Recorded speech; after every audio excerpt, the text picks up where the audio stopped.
Hello students, welcome to all. आज हम accounting ratio class +2 chapter number 6 question number 4 के बाद जो है वो प्रैक्टिकल करेंगे। And the question is from the following is the particular of asset and liability of Crescent Chemical Work Limited और as on 31 March 2017। तो आपके पास इंफॉर्मेशन दी है, आपके पास बैलेंस शीट दी है और बैलेंस शीट के आधार पर आपके पास ये दिया है कि throw the light of the short term financial position of the company with the help of the suitable ratio. इसके अंदर आपको ये पूछा कि आपने लिक्विडिटी रेशो निकालना है। देखो, आप लोगों को ये नहीं पूछा कि आप करंट रेशो या क्विक रेशो निकालो, परंतु ये पूछा है कि आपने ये इस बात को शो करना है कि फर्म की शॉर्ट टर्म फाइनेंशियल पोजीशन जो है with the help of suitable ratio आप कैसे निकाल सकते हैं। इसके अंदर सबसे पहले तो आप इस बात का ध्यान दें कि आपके पास जब आपसे लिक्विडिटी रेशो पूछा है तो लिक्विडिटी रेशो को आप दो भागों में बांटते हैं, एक करंट रेशो और दूसरा आपका क्विक रेशो। और करंट रेशो और क्विक रेशो के द्वारा आप व्यवसाय की अल्पकालीन वित्तीय स्थिति के बारे में अनुमान लगा सकते हैं। तो इस क्वेश्चन के अंदर हम सबसे पहले क्या निकालेंगे, करंट रेशो, और फिर उसके बाद क्विक रेशो निकालेंगे और उसके बाद हम व्यवसाय की अल्पकालीन वित्तीय स्थिति का एनालिसिस एंड इंटरप्रिटेशन करेंगे। तो क्वेश्चन करते हैं आपके। Question number 4, short term financial position can be known by the current ratio and quick ratio. आपको पता होना चाहिए कि शॉर्ट टर्म जो अल्पकालीन वित्तीय स्थिति का आपको पता लगता है with the help of current ratio and quick ratio से पता लगता है। तो हम सबसे पहले करंट रेशो का फार्मूला लिखेंगे। करंट रेशो का फार्मूला होता है current asset upon current liability. तो करंट असेट और करंट लाइबिलिटी का आप पहले सबसे पहले फार्मूला लिखेंगे, क्योंकि करंट रेशो का फार्मूला होता है current asset upon current liabilities. तो इस प्रकार से आपने करंट रेशो का फार्मूला लिखा। फिर आपने करंट असेट की आइटमें लिखी। करंट असेट की आइटमें सबसे पहले आपके पास स्टॉक दिया हो, इसमें बिल रिसीवेबल दिया है, डेटर्स दिए हैं, प्रीपेड एक्सपेंसेस दिए हैं, कैश एंड बैंक बैलेंस दिया है। यही आइटमें आपके पास दिए इसमें। तो इन आइटमों को लिखेंगे बारी बारी से। तो करंट रेशो की आइटम सबसे पहले स्टॉक दिया है। स्टॉक आपके पास दिया है 50,000, तो हमने स्टॉक लिखा 50,000 प्लस बिल रिसीवेबल आपके पास दिए हैं 10,000 प्लस आपके पास डेटर्स दिए हैं 20,000 प्लस आपके पास प्रीपेड एक्सपेंसेस दिया है 2,000 और प्लस कैश का बैलेंस दिया आपके पास 18,000। इन सबको जमा करेंगे, जोड़ेंगे, आप इनको प्लस करेंगे तो 50 plus 10 60 plus 20 80 plus 20 that is 1 lakh. That means कि आपके पास है रुपीज 1 लाख। तो करंट असेट आपके 1 लाख आ गए। फिर आप करंट लाइबिलिटी की आइटमें लिखेंगे बारी बारी से। तो करंट लाइबिलिटी की आइटमें जो आपके पास दिए हैं, जिसमें सबसे पहले आपके पास इनकम टैक्स पेबल दिया है। Any type of expenses payable is called outstanding expenses, bills payable, bank overdraft, sundry creditors and outstanding expenses. These item are given and the income tax जो आपके पास दिया है, income tax payable that is rupees 4,000। इसके साथ आपके पास bills payable दिया है। बिल्स पेबल जो आपके पास दिया है वो दिया है आपके पास 3,000। उसके बाद बिल्स पेबल के बाद आपको बैंक ओवरड्राफ्ट दिया है दैट इज आल्सो 3,000 प्लस आपके पास सन्डी क्रेडिटर्स दिए हैं 8,000 प्लस आपके पास आउटस्टैंडिंग एक्सपेंसेस दिए हैं 2,000। तो सारी आइटमों को मिला के आपका टोटल जो हुआ 4 प्लस 3 7 प्लस 3 10 और 10 20। तो जो आपके पास आया 20,000।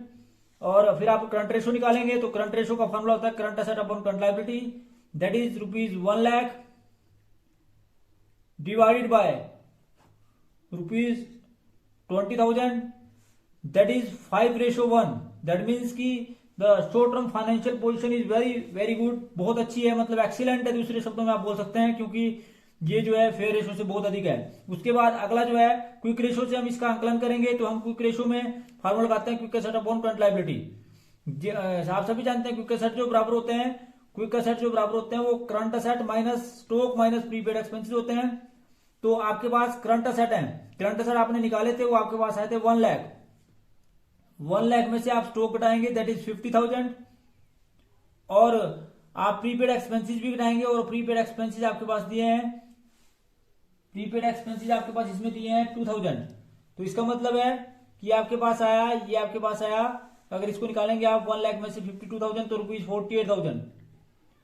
48,000 आपके पास आई क्विक असेट। तो quick asset upon current liability, quick asset आपके पास ऑलरेडी रुपीज 48,000 है करंट लायबिलिटी आपके पास गिवन है, दैट इज ₹20,000 जो हमने अभी कैलकुलेट भी करी थी।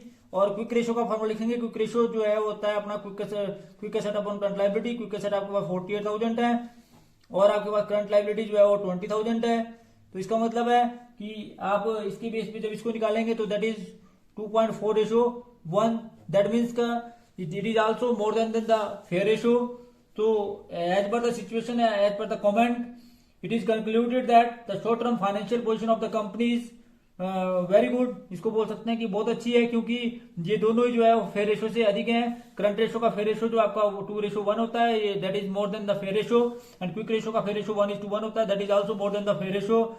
दैट मीन्स की the short term financial position of the company as per the liquidity ratio, as per the calculation by the liquidity ratio is more, बहुत अच्छी है, मतलब वेरी गुड है, सेटिस्फैक्ट्री है। सेटिस्फैक्ट्री से भी बहुत अच्छी है, इसको बोल सकते हैं आपकी एक्सीलेंट है। तो इस प्रकार से ये था आपका क्वेश्चन नंबर 4। इस प्रकार से हम व्यवसाय की शॉर्ट टर्म फाइनेंशियल पोजीशन जो है वो ज्ञात करते हैं with the help of current ratio and quick ratio. Question number 7, A company had current asset ₹3 lakh, current liability 1,40,000। After it purchase goods for ₹20,000 on credit, calculate current ratio after the purchase. तो किस प्रकार से इस question को करेंगे, इस पर ही आपसे ये भी पूछा जाता है कि is the current ratio improve और रिड्यूस और नो चेंज। अगर आफ्टर द परचेज, मतलब बिफोर भी और आफ्टर द परचेज निकालने के बाद, परंतु यहां पर बोला है कि calculate current ratio after the purchase. तो हम कैसे इसको कैलकुलेट करेंगे वो आपके सामने क्वेश्चन नंबर 7 करते हैं, जिससे आपको और अधिक क्लियर हो जाएगा। क्वेश्चन नंबर 7 में आपसे करंट रेशो पूछा है, तो करंट रेशो का फॉर्मूला लिखेंगे। करंट रेशो का फॉर्मूला होता है current asset upon current liability. क्या फॉर्मूला होता है जी? Current asset upon current liability. जो चीज आपसे पूछी है, आप लोगों को बताया कि सबसे पहले आपने उस चीज को, उसका फॉर्मूला लिखना है। तो current asset upon current liability जो है, इसका फॉर्मूला होता है, किसका फॉर्मूला जी? करंट रेशो का। तो करंट रेशो का फॉर्मूला होता है current asset upon current liability. अब इस क्वेश्चन के अंदर ये बोला है कि it purchase goods for ₹20,000। Purchase of goods on credit से क्या होता है? Increase the stock and thereby current asset जो है आपका इंक्रीज होगा। जब आप स्टॉक बढ़ेगा तो करंट एसेट बढ़ेगा। It will be also cause the increase in the creditors, creditors भी आपके बढ़ेंगे। इसका मतलब देयरफॉर तो आपकी after the purchase of goods on credit आपके जो करंट एसेट और करंट लायबिलिटी वो कितने होंगे? तो सबसे पहले आपके पास करंट एसेट दिए हुए हैं, आपके पास करंट एसेट दिए हैं जी 3 लाख। आपने 20,000 का गुड्स परचेज किया, इसका मतलब आपका स्टॉक बढ़ा। स्टॉक बढ़ा आपका 20,000 से, इसका मतलब है आफ्टर द परचेज आपका करंट एसेट आया ₹3,20,000। इसी प्रकार से आपके पास करंट लायबिलिटी भी गिवन है। करंट लायबिलिटी दी आपके पास 1,40,000। 1,40,000 में जब आप इसको 20,000 जो है क्रेडिटर्स बढ़ेंगे, उससे आप क्रेडिटर्स बढ़ाएंगे तो आपकी न्यू करंट लायबिलिटी आ जाएगी 1,60,000। इसका मतलब है कि हैंस करंट रेशो जो आपके पास आएगा वो आएगा ₹3,20,000 divide by ₹1,60,000 and that is equal to 2:1।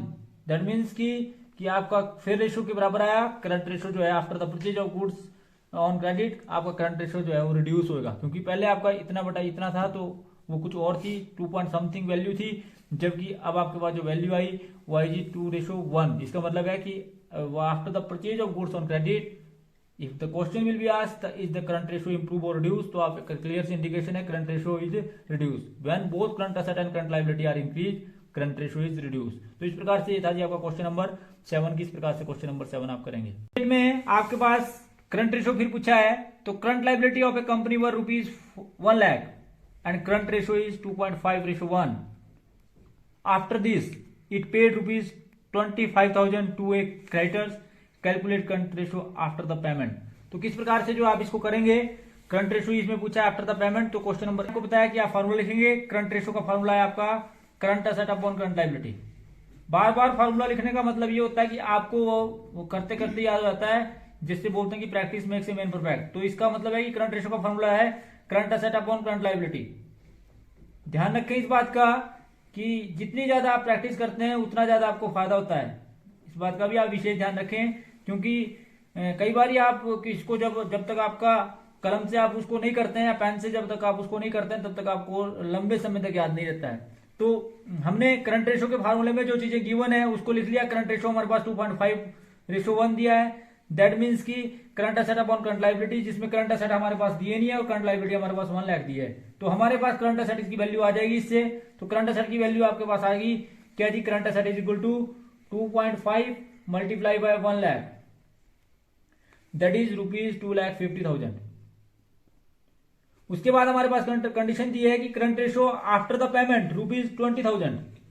तो आप सभी जानते हैं कि जब आप कोई पेमेंट करते हैं इससे आपके पास कैश कम होगा, दूसरे क्रेडिटर भी कम होंगे।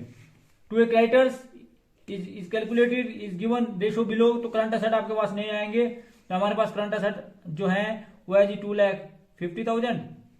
इसमें से जब हमने पेमेंट करी कैश की, तो हमारे पास जो न्यू करंट एसेट है वो आया जी 2,25,000। इसी प्रकार से हमारे पास करंट लायबिलिटी जो है वो गिवन है 1 लाख। 1 लाख में से आपने 25,000 की जब क्रेडिटर को पेमेंट करी तो आपके पास आ कीजिए 75,000।